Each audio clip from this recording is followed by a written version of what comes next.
Most seniors shopping for a luxury SUV ask the wrong question. They see a $70,000 vehicle selling for $35,000 and ask how much they are saving. The only question that actually matters when you are on a fixed income is this: what happens when it breaks? Today, we are counting down 5 luxury SUVs that now trade at deep discounts and have financially devastated owners who bought them for exactly that reason. CarEdge tracks depreciation across every luxury brand. Maserati retains 25% of its value after 5 years. Land Rover holds 39%. These discounts exist for a reason. Here is how this list was built. Let's get into it. Number 5. Jaguar F-Pace 2017 to 2020. Number 5 is the Jaguar F-Pace, model years 2017 through 2020. On the used market, these F-Paces sell for roughly 35% of their original MSRP. That turns a $65,000 luxury SUV into a $23,000 used car. It looks elegant. The interior is leather and wood, and it shares its platform, its engines, and its repair bills with Land Rover. The F-Pace was Jaguar's first SUV, launched in 2016. It was built on the same architecture as the Range Rover Velar, same electrical system, same Ingenium 4-cylinder and supercharged V6 engines, same ZF 8-speed transmission, and the same ownership experience that sends Land Rover owners to the service department twice as often as the industry average. The specific failure that traps F-Pace buyers is the Ingenium 4-cylinder diesel and gasoline engines, timing chain failures, turbocharger failures, diesel exhaust fluid system failures that Jaguar has issued technical service bulletins for but not recalls. A timing chain replacement on this engine is a $5,000 repair on a $23,000 vehicle. And here is the scary part. Jaguar as a brand retains 41% of its value after 5 years, second worst among luxury brands behind only Maserati. The F-Pace depreciates even faster than the brand average because buyers have learned what the discount really costs. The market is not stupid. It is pricing in the repair bills. The verdict: you are not buying a British luxury SUV at a discount. You are buying a Land Rover wearing a Jaguar suit. Same repair costs, same electrical gremlins, same service bay, different badge. Buy a Lexus RX instead. You will not regret it. Number 4. Audi Q7 2017 to 2020. Number 4 is the Audi Q7, model years 2017 through 2020. On the used market, these Q7s trade at roughly 43% of their original sticker. A $60,000 luxury SUV becomes a $26,000 used car. The Q7 is spacious. The interior is one of the best Audi has ever built. The Quattro all-wheel drive system is genuinely excellent, and the repair that bankrupts owners on fixed incomes is hiding in the engine valley. These Q7s use Audi's 3.0-liter supercharged V6. The engine code is CREC on later models, CTUC on earlier ones. It is a smooth, powerful engine. It also has timing chain tensioners located at the back of the engine, against the firewall. When those tensioners fail, and they do fail, the repair requires removing the engine from the vehicle. The labor alone is 30+ hours. The total bill runs $6,000 to $8,000. That is not the only failure. The Q7 uses an air suspension system. Audi calls it adaptive air suspension. When the air struts leak, and they will leak, each corner costs $1,500 to $2,500 to replace. There are 4 corners. The MMI infotainment system, Audi's central control unit, fails on these model years and costs $2,000 to $3,000 to replace. The water pump on the 3.0-liter engine is plastic and fails predictably between 60 and 80,000 miles. Replacements run $1,200 to $1,500. Audi, as a brand, holds 52% of its value after 5 years, middle of the luxury pack. The Q7 specifically underperforms the brand because the market has absorbed the repair data. Owners on Reddit report annual maintenance costs exceeding $3,000 once the vehicle crosses 80,000 miles. On a fixed retirement income, that is a car payment on a vehicle you already own. The verdict: The Q7 is not unreliable in the way a Range Rover is unreliable. It is unreliable in the way a complex German machine with an engine-out timing chain repair is unreliable. The bill arrives in one catastrophic visit instead of a dozen small ones, and $6,000 to $8,000 in a single service visit destroys a retirement budget. This is not the German engineering your neighbor brags about. This is the German engineering your neighbor is still paying for. Number 3. BMW X5 V8 2016 to 2020. Number 3 is the BMW X5, model years 2016 through 2020. Specifically, any X5 with the N63 or S63 V8 engine, the xDrive 50i, the X5 M50i, and the X5M. These vehicles launched at $75,000 to $110,000 new. 5 years later, they sell for 40% of that. A $90,000 X5 M50i becomes a $36,000 used car, and the engine that sounds incredible on the test drive is already planning its exit.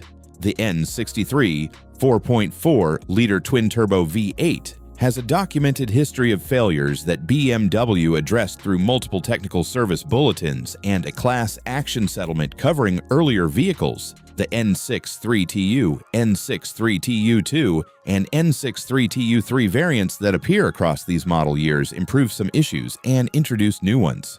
The common failures: valve stem seals harden and leak oil into the combustion chambers. Blue smoke on startup, roughly $5,000 to $7,000 to repair. The timing chain stretches, and if it jumps, the engine destroys itself. An engine replacement runs $15,000 to $20,000.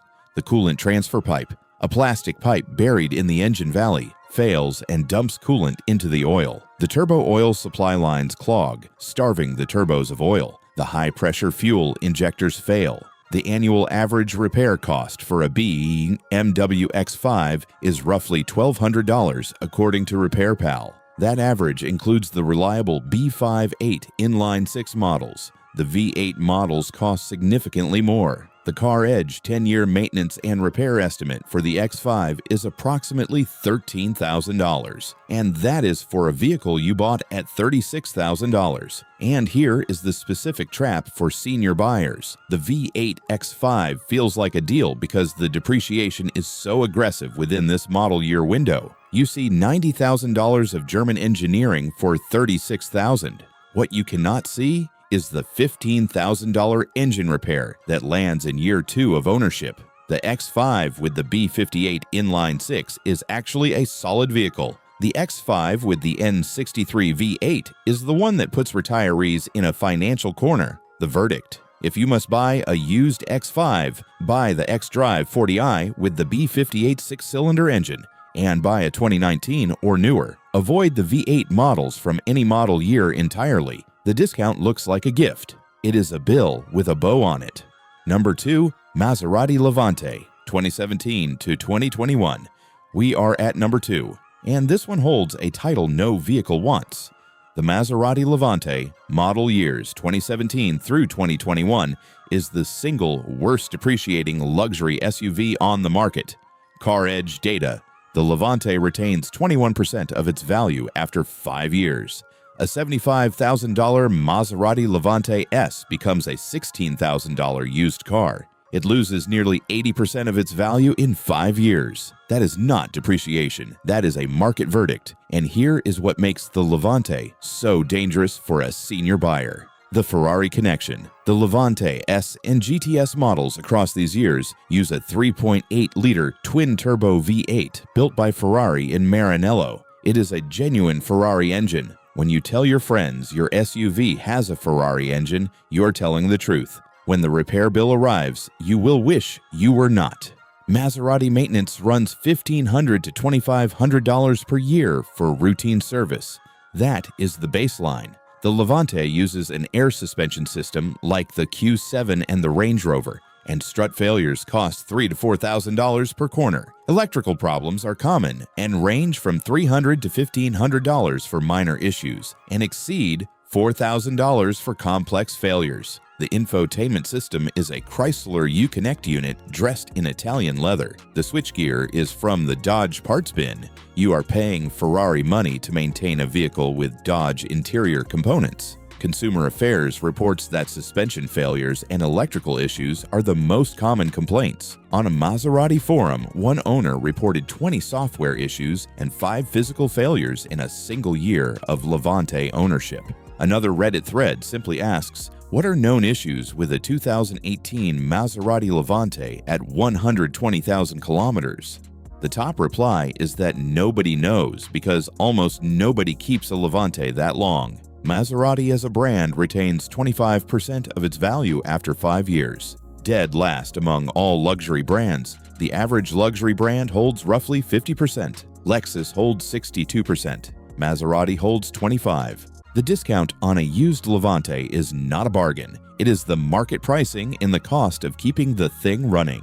The verdict. A $16,000 Maserati Levante from any of these model years is the most expensive cheap car you will ever buy. The Ferrari engine sounds glorious for the 3 months it runs before the first electrical fault parks it in your driveway. If you want Italian passion, buy a Poster. If you want reliable transportation on a fixed income, buy literally anything else. Number 1. Land Rover Range Rover 2016 to 2020. We are at number 1. And there was never any doubt what would be here. The Land Rover Range Rover, model years 2016 through 2020. It looks like nothing else on the road. The commanding driving position, the air suspension that glides over broken pavement, the interior that feels like a British club room. A new Range Rover starts at roughly $107,000. A 5-year-old example from this window sells for 26% of that, roughly $28,000. That is the trap. CarEdge estimates the 10-year maintenance and repair cost for a Range Rover at $19,749. That is nearly $20,000 in repairs over a decade of ownership. And that is the average. Owners who keep their vehicles past warranty report annual repair costs approaching $9,000. $9,000 per year on a vehicle you bought for $28,000. The specific failures are well documented and completely predictable across these model years. The air suspension, Land Rover calls it electronic air suspension, uses air struts that leak and a compressor that burns out trying to keep them inflated. Strut replacement, $3,000 to $5,000 per corner. Compressor replacement, $1,500 to $2,000. And all 4 struts and the compressor tend to fail within the same 18-month window. The 5.0-liter supercharged V8, engine code AJ133 shared with Jaguar, has timing chain tensioners and guides made of plastic. When they fail, and they will fail, the repair is $5,000 to $8,000 because the engine must come out of the vehicle. The coolant crossover pipes are plastic and crack. The water pump fails. The supercharger isolator coupling wears out and produces a rattling noise that means a $3,000 supercharger repair is coming. Timing chain failure, air suspension collapse, coolant system disintegration. These are not hypotheticals. These are the 3 repairs that define Range Rover ownership across these years, and they all cost between $3,000 and $8,000 each. Here is the specific math for a senior buyer on a fixed income. You buy a 5-year-old Range Rover for $28,000. In year 1, the air suspension compressor fails, $2,000. In year 2, a front air strut goes, $3,500. In year 3, the timing chain starts rattling, $7,000. You have now spent $40,500 on a vehicle worth roughly $14,000, and it needs another air strut. Land Rover retains 39% of its value after 5 years as a brand. The Range Rover specifically retains 26%. The market is not confused. The market has priced in everything I just described. The $30,000 discount from MSRP is not a sale. It is an estimate of what you will spend keeping the vehicle on the road. The verdict. A used Range Rover from the 2016 through 2020 window is the most financially dangerous vehicle a retiree can buy. Not because it is a bad vehicle. When it works, it is extraordinary. Because it is a vehicle designed for owners who can absorb 5-figure repair bills without flinching. If you are on a fixed income, you cannot absorb those bills. And the Range Rover will send them. It is not a question of if. It is a question of how many. There is a single pattern running through all 5 of these vehicles. They depreciate faster than the market average because their repair costs exceed what the market is willing to absorb. The discount is not a gift. The discount is the market pricing in the maintenance. When a luxury SUV looks too cheap to be true, it is. That is not a knock on any of these brands. That is math. Drop the most expensive repair bill you have ever paid on a luxury SUV in the comments. Make, model, year, and the number. The people reading these comments are about to walk into a dealership and see a deep discount on one of these 5 vehicles. Your story might stop them. And if you want honest data on what SUVs actually cost to own, not just the purchase price, but what happens after, hit subscribe. We break down the numbers that matter every week. I will see you in the next one.